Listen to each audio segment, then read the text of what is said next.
원장님, 기미 때문에 스트레스 받는 분들이 정말 많죠. 화장으로 가려도 티가 나고 심지어 치료에도 잘 재발한다고 해서 기미 치료를 고민하시는 분들이 정말 많다고 하더라고요. 네, 맞아요. 기미는 단순히 피부 표면에만 있는 색소가 아니라 피부 속 깊은 진피까지 연결된 복잡한 질환이라서 쉽게 치료가 안 된다고 느낄 수 있어요. 하지만 정확한 진단과 맞춤 치료라면 충분히 옅어질 수 있어요.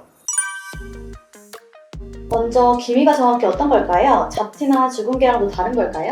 많이 헷갈리죠. 기미는 전문적으로 멜라스마라고 부르는데 주로 양쪽 뺨이나 광대, 이마, 입니술 같은 부위에 색소 침착의 깊이에 따라 갈색 또는 회갈색으로 넓게 퍼져 생깁니다. 자외선이 피부 깊숙이 침투해 진피를 손상시키고 피부가 스스로 방어해 멜라닌 색소를 만드는데 이 색소의 양이 지나치게 증가해 피부 표면까지 올라오면서 우리가 흔히 보는 갈색 기미가 생기게 되는 거예요. 그래서 겉으로 보이는 건 크기가 제각각인 갈색 반점이지만 실제 뿌리는 피부 깊은 진피까지 연결되어 있기 때문에 단순히 레이저 한두 번으로는 완치가 어려운 거죠.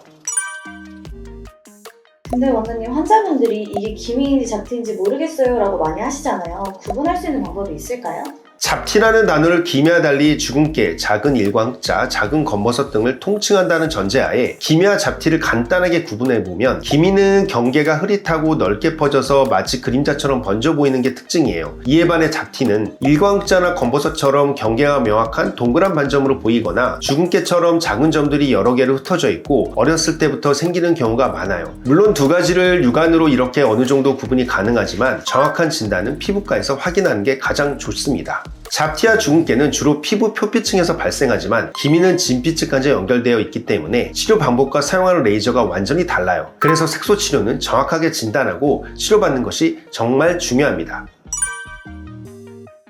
기미 치료가 어려운 이유가 단순히 표면 색소만 없애는 걸로는 부족하기 때문인 거죠? 네, 맞아요. 기미는 단순히 색소만 있는 게 아니라 그 밑에 피부 기점압과 진피가 손상되는 것과 만성염증 그리고 혈관 문제까지 섞여 있기 때문에 레이저로 표면 색소만 없애면 피부는 오히려 방어하려고 색소를 더 만들 수도 있어요. 그래서 기미 치료의 핵심은 색소를 안전하게 줄이는 것과 진피를 재생시키는 것을 동시에 해야 하는 거죠. 그래야 기미를 효과적으로 제거하면서 재발도 줄일 수 있겠습니다. 그래서 포토나 피코레이저와 같은 색소 레이저 치료와 진피 재생을 돕는 시술인 실퍼맥스 고주파, 리쥬란, 주비렉 등을 병행해서 받으시면 좋은 것 같아요. 집에서 할 수 있는 홈케어 방법도 있을까요? 그럼요. 기미는 생활습관 관리가 치료만큼 중요해요. 두 가지는 꼭 관리해 주시면 좋은데요. 첫 번째는 자외선 차단. 자외선은 기미를 악화시키는 가장 큰 원인입니다. 흐린 날 실내에서도 자외선은 들어오기 때문에 선크림은 필수예요. 두 번째는 피부 자극 최소화. 과도한 각질 제거나 자극적인 화장품은 오히려 피부 장벽을 약화시켜 염증을 유발해 기미를 진하게 만들 수 있어요. 순한 진정 보습의 스킨케어를 충분히 해주시는 것이 좋아요. 저처럼 기미를 잘 모르고 치료를 받으면 오히려 진해지는 거였네요. 색소는 정확히 진단받고 치료받는 게 진짜 중요한 것 같아요. 맞습니다. 평소 기미 때문에 스트레스 받으셨던 분들이라면 기미는 단순히 겉에만 있는 색소가 아니니까요. 재발하지 않게 오늘 말씀드린 기미 없애는 치료의 핵심인 색소 제거와 진피 재생을 꼭 기억하시면 좋을 것 같습니다. 그럼 오늘도 끝까지 봐주셔서 감사드리고 더 궁금한 부분 댓글로 남겨주시면 답변 드릴게요. 오늘 내용이 도움이 되셨다면 좋아요와 구독 부탁드리고 지금까지 피부과 전문의 권인호이었습니다.